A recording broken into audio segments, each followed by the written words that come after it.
When we originally put Project Lazarus together, we were talking about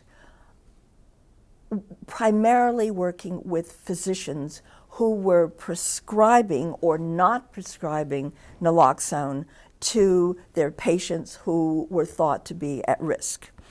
When we were putting this together, this was 2007, 2008. We did not at that point have a Good Samaritan law, which said that a physician could not only prescribe to the patient, co-prescribe the naloxone, but they could prescribe to a family member or a friend or somebody who could be a potential observer of an opioid overdose.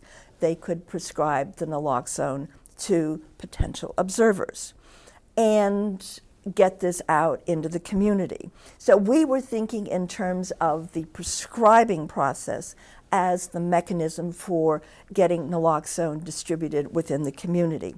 With the Good Samaritan law, because the law not only encourages the prescribing to not the patient, but to observers, but it allows the prescribing of naloxone through standing orders.